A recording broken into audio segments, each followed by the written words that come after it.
मित्रांनो, सवयी आपल्या लाईफमध्ये खूप इम्पॉर्टंट असतात. चांगल्या किंवा वाईट हॅबिट्समुळेच आपण सक्सेसफुल किंवा अनसक्सेसफुल होत असतो. म्हणूनच आजच्या या व्हिडिओमध्ये आपण जेम्स क्लिअर लिखित ॲटॉमिक हॅबिट्स या पुस्तकाची समरी पाहणार आहोत. जेम्स क्लिअर जे की या पुस्तकाचे ऑथर आहेत, ते म्हणतात की जर तुम्हाला काही अचीव करायचे असेल तर तुम्ही मोठे गोल सेट करून नाही तर ॲटॉमिक हॅबिट्स म्हणजेच लहान लहान सवयींच्या मदतीनेच ते अचीव करू शकता. आता होते काय की जेव्हा पण आपण एखादे गोल सेट करतो तेव्हा आपल्या डोक्यामध्ये एक्सपेक्टेशन बनते की आपली प्रोग्रेस कशी असेल, व जर आपल्या अपेक्षेनुसार ती प्रोग्रेस नसली तर आपण लगेच निराश होतो व लगेच ते गोल क्विट करतो. व हेच कारण आहे ज्यामुळे मॅक्सिमम लोक आपले गोल अचीव करण्यास अपयशी ठरतात. पण आपण जर हार न मानता हार्डवर्क करत राहिलो तर आपण आपले कोणतेही गोल अचीव करू शकतो. आता तुम्हाला वाटत असेल की फक्त एवढेच ना, जोपर्यंत यश भेटत नाही तोपर्यंत काम करायचे. हे ऐकायला तर खूप सोपे वाटते, पण मॅक्सिमम लोक हे करू शकत नाहीत कारण ते चुकीच्या गोष्टीवर फोकस करतात. जोपर्यंत तुमचे फोकस तुमच्या गोलवर असेल तोपर्यंत तुम्ही तुमची प्रोग्रेस बघून दुःखी होणारच. म्हणूनच जेम्स क्लिअर म्हणतात की आपले फोकस असायला पाहिजे आपल्या ॲटॉमिक हॅबिट्सवर. ॲटॉमिक हॅबिट्सचा अर्थ आहे खूप लहान लहान हॅबिट्स जी करायला आपल्याला जास्त टाईम आणि एनर्जी लागत नसेल, पण त्या हॅबिट्स इतक्या पॉवरफुल असतील की त्यांना दररोज केल्यामुळे तुम्ही खूप काही अचीव करू शकता. ज्याप्रमाणे खूप सारे लहान ॲटॉम्स मिळून एक मॉलिक्यूल तयार करतात, त्याचप्रमाणे या ॲटॉमिक हॅबिट्समुळे आपल्याला मोठे रिझल्ट्स मिळतात. गोल्स फक्त आपल्याला दिशा दाखवतात, पण गोल्स अचीव या लहान हॅबिट्समुळेच होते.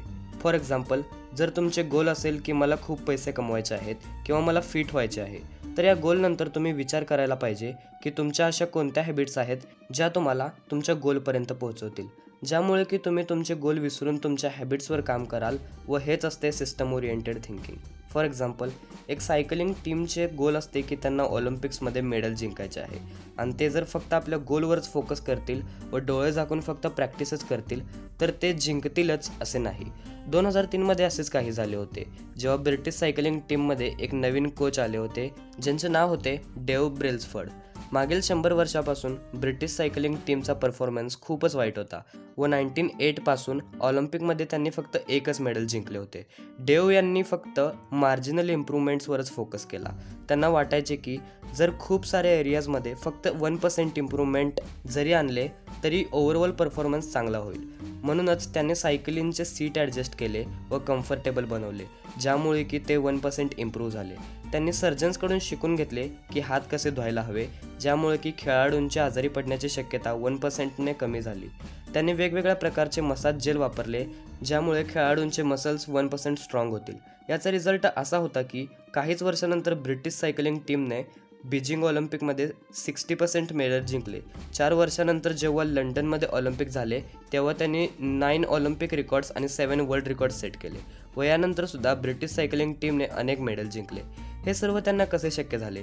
फक्त 4 ते 5 वर्षे 1% इम्प्रूव्हमेंट करून. ही एक गोष्ट करूनच त्यांनी इतकी मोठी गोष्ट अचीव केली. तर तुम्ही इमॅजिन करू शकता की तुम्ही तुमच्या आयुष्यामध्ये अशा प्रकारेच फक्त 1% इम्प्रूव्हमेंट केली तर तुम्ही पुढच्या 4-5 वर्षात कुठे असाल. म्हणूनच आपण गोलवर फोकस करण्याऐवजी एक सिस्टम तयार करून फक्त 1% इम्प्रूव्हमेंट केली पाहिजे. आता आपण हॅबिट्स म्हणजेच सवयींबद्दल जाणून घेऊया. हॅबिट्स आपल्या मेंदूसाठी एक शॉर्टकट असतात. फॉर एक्झाम्पल, जेव्हा तुम्ही पहिल्यांदा गाडी चालवायला शिकत असता तेव्हा तुम्हाला प्रत्येक गोष्टीवर लक्ष द्यावे लागते, जसे की ब्रेक कधी मारायचा, गिअर्स कधी चेंज करायचे व रोड सिलेक्ट करताना सुद्धा लक्ष द्यावे लागते.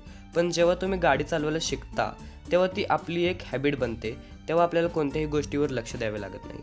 तर तुमच्या चांगल्या हॅबिट्स किंवा वाईट हॅबिट्स बनतात कारण आपला मेंदू शॉर्टकट घेत असतो.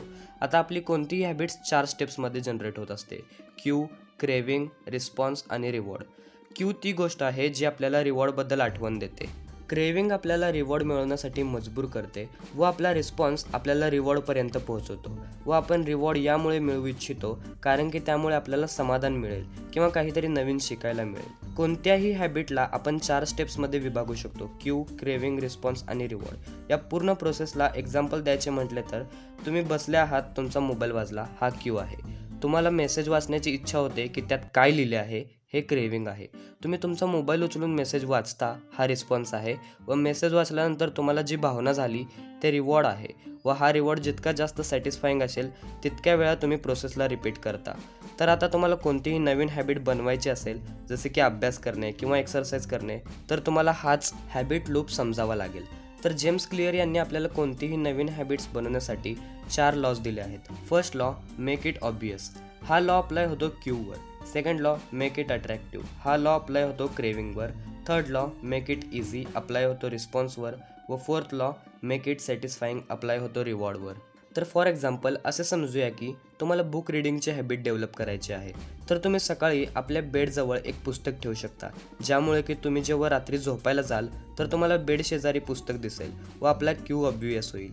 व त्यानंतर तुम्ही आरामात बेडवर झोपून पुस्तक वाचू शकता, ज्यामुळे की तुमचे क्रेविंग अट्रॅक्टिव्ह होईल. असे केल्यामुळे आपल्याला पुस्तक वाचण्यासाठी जास्त कष्ट घ्यावे लागणार नाही व आपला रिस्पॉन्ससुद्धा इझी होईल. व दररोज एक चॅप्टर संपवल्यामुळे तुम्हाला सॅटिस्फॅक्शन पण मिळेल. व तसेच जर तुम्हाला एखादी हॅबिट सोडायची असेल तर तुम्हाला फक्त या लॉजना उलट वापरायचे आहे. म्हणजेच तुम्हाला क्यूला इनविजिबल करायचे आहे, क्रेविंगला अनअट्रॅक्टिव्ह करायचे आहे व रिस्पॉन्स डिफिकल्ट बनवायचा आहे व रिवॉर्ड अनसॅटिस्फाईंग बनवायचा आहे. फॉर एक्झाम्पल, जर तुम्हाला सिगरेट सोडायचे आहे तर सुरुवातीला तुम्हाला सिगरेट विकतच घ्यायची नाही आहे व सिगरेट आपल्या जवळ ठेवणे बंद करावे लागेल. यामुळे तुमचा क्यू इनविजिबल होईल. त्यानंतर तुम्ही जिम जॉईन करू शकता, ज्यामुळे की तुम्ही तुमच्या फिटनेसकडे लक्ष द्यायला सुरुवात कराल व सिगरेट तुम्हाला अनअट्रॅक्टिव्ह वाटेल. यानंतर तुम्हाला तुमच्या स्मोकर मित्रासोबत सुद्धा फिरणे बंद करावे लागेल. तुम्हाला तो रस्ता पण बदलावा लागेल ज्या रस्त्यावरील दुकानातून सिगरेट तुम्ही विकत घेत होता. याने तुमचा रिस्पॉन्ससुद्धा डिफिकल्ट होईल. तुम्ही तुमच्या मित्रासोबत पैज लावू शकता की जेव्हा पण तुम्ही स्मोक कराल तेव्हा तुम्हाला त्याला 100 रुपये द्यावे लागतील. यामुळे तुमचा रिवॉर्ड अनसॅटिस्फाईंग होईल. तर मित्रांनो, आजच्या व्हिडिओमध्ये आपण बघितले की तुम्ही गोल्सवर नाही तर सिस्टमवर फोकस केले पाहिजे. फक्त 1% इम्प्रूव्हमेंटने सुद्धा तुम्हाला खूप फायदा मिळतो व कोणतीही चांगली हॅबिट कशी बनवावी व वाईट हॅबिट कशी सोडावी. तर मित्रांनो, आजच्या व्हिडिओमध्ये फक्त एवढेच. व्हिडिओ आवडला असेल तर लाईक आणि शेअर करा, कमेंट्समध्ये सजेशन जरूर द्या व चॅनलला सबस्क्राईब करायला विसरू नका. Keep learning, keep growing. Thanks for watching.